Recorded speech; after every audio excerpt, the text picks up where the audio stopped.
Good, good afternoon. And today we want to talk about the joy of living a balanced life. People in this world, we run to achieve so many things. But there's one thing we lack is that how do we balance our life? How do you balance your life? In life, there are so many things that we need to have that balanced life. To live a balanced life, our internal and external world must be congruent. That the things we do in private, the one we do outside, must be congruent. And how can we achieve this? To balance living a balanced life, we have to balance between our life and work. If one tilts to the other, then that is not a balanced life. Look at that. We have to balance this in between the scale, the teaching scale must be the same. Life includes family and health. Work includes career and business. And how do we balance these two together? How can we have them live in tandem towards the other? So we have seen the facets about work and life, family, that what is this that you have to achieve to attain that? Take, for example, now that we are talking about life in family, are you that person who will work to do anything so that you can be able to attain riches at the expense of your family?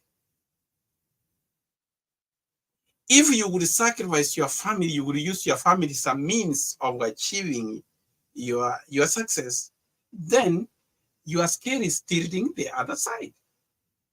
Now let's also maybe look at this again, that in family and health.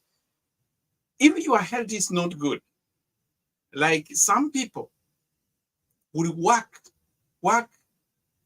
without resting, like the one we say that you are chasing the rat race. For example, you have seen this where we are on a rat race. We don't even value our health, that you don't even have time to go exercise. Your life is always you are at work 9 to 5, you return home exhausted, you have dinner, you go to bed, you wake up, you run to work. That is what we call the rat race. You do not have time to do other things. Then, in that way, your scale is tilting the other side. So we have to balance that. When it comes to our work, what we have talked about, work that they have to be balanced.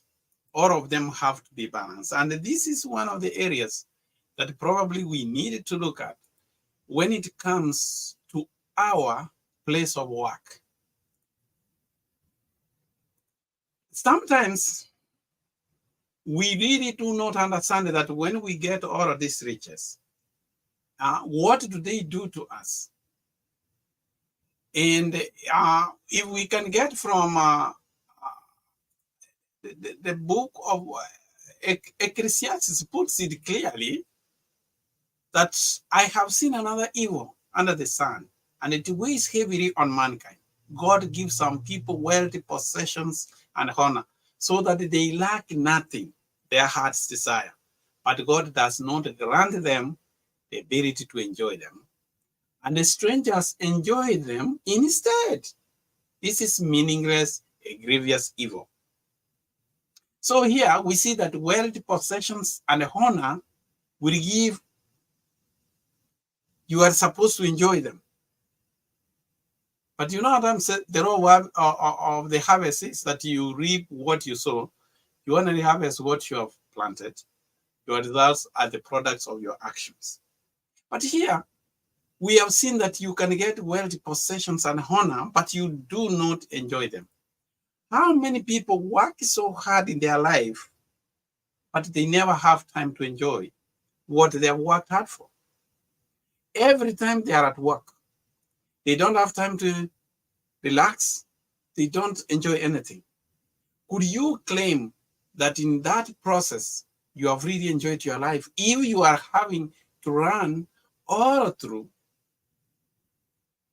and you can't enjoy? Are you going to enjoy when you are old, you can't test anything? Is that the time you will claim that truly you are now enjoying your life? This is one of the ironies of life that we see and which needs our attention. That also, in that same context, in that book of Proverbs also gives another explanation that a man may have 100 children and live many years, yet no matter how long he lives, if he cannot enjoy his prosperity and does not receive proper burial, I say that a stillborn child is better off than he, because it comes at night and goes. Even if he lives 1,000 years twice over, but fails to enjoy his prosperity, do not all go to the same place. That you can have many children, a long life. If in that balance, if you didn't enjoy your prosperity and receive a proper burial, then you are like a stillborn. Then that one, you can see there that to balance life, it has to be that. Then how do we get this? How do we enjoy our prosperity? How can we enjoy and how can we understand that? That being prosperous means you have a life worth living. It means your internal and external worlds are congruent. When you are happy, when you have enough money, and are at peace with how you are earning that money. This leads to the sustainable state that we have described here, prosperity. So the most important ingredient of success is knowing how to deal with people and how to balance this scale so that it does not tilt to the other direction. Are you able to do that? Let's see this. Prosperity. What does prosperity involve? Money. And in a way that aligns with your inner self and values. What does it mean earning money? If you earn money through crooked means, through fraud, then it will not give you happiness. You need to settle in yourself that you have earned, you worked for the money, and you have earned that money. That's when you can claim that money and you will be happy with it. Happiness, which involves heritage, service, and other key relationships. I've seen people mess themselves up. They have time to work, but they don't have time to even do physical exercise. They don't take care of what they eat, and they ruin their health because of their lifestyle. And another thing about prosperity is sustainability, which is a method of making money that increases your health and well-being for the long time. You have to have money which will sustain you for a longer time. That is when you can say that you are prosperous.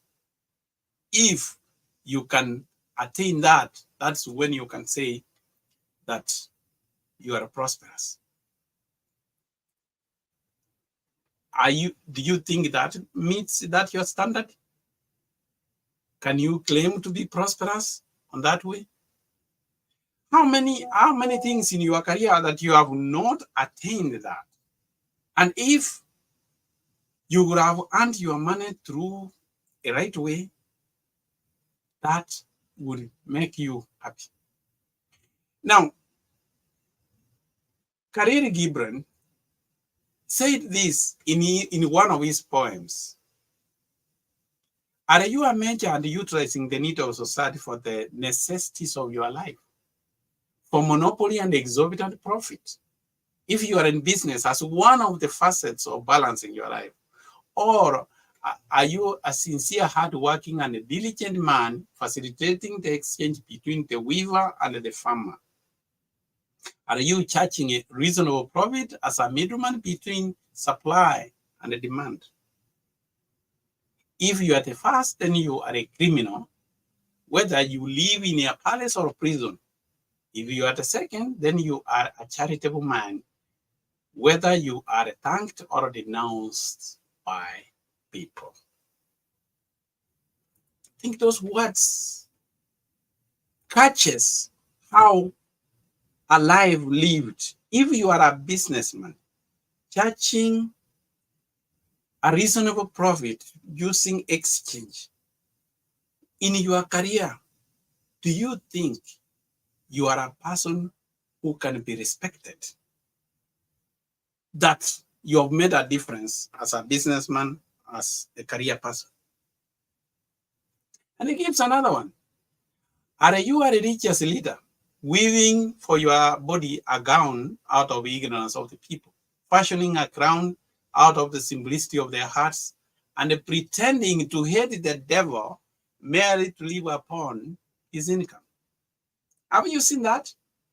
Or are you a devout and a biased man who sees in piety of the individual the foundation for a progressive nation, and who can see through a profound search in the depth of his own soul a ladder to the internal soul that directs the world? I like this. Have you seen people like that? If you are the first, how pastors claim to hate the devil only because they want the pillage on their parishioners, but in their side, they are wolves. I like this picture. Who knows what evil lurks in the hearts of men? Are you? You claim to be a man of God. Outside, people see you as a man of God with followers. But in your shadow, you are leading wolves. You charge on them for profit. And I think that is what that quote says. So, how would you rate yourself? That is a question that to balance your life, you have to balance all facets of your life at work and at when you are at home. You have to balance those things if you have to make that people can say that you made a difference, that you passed it this way and you made a difference. In the book of Samuel, Samuel says very good thing to where if you can be proud of what you have done. Samuel said to all Israel, I have listened to everything you say to me, and I have set a king over you. Now you have a king as your leader. As for me, I am old and gray, and my sons are here with you. I have been your leader from my youth until this day. Here I stand, testify against me in the presence of the Lord and his anointed. Whose ox have I taken? Whose donkey have I taken? Whom have I cheated? Whom have I oppressed? From whose hand have I accepted a bribe to make me shut my eyes? If I have done any of these things, I will make it right. All of them said, you have not cheated or oppressed us, they replied. You have not taken anything from anyone's hand. Would the people you read, will your customers say something about you like that? Where you have worked in your career, would people speak the same words about you, the one they said about Moses? So to live a balanced life, you have to balance both your career and your family. then you know that you have done your job. If you have raised up your family, you have brought up law-abiding citizens, that you have given your best, then you will stand and say, I did it. And you had time for them.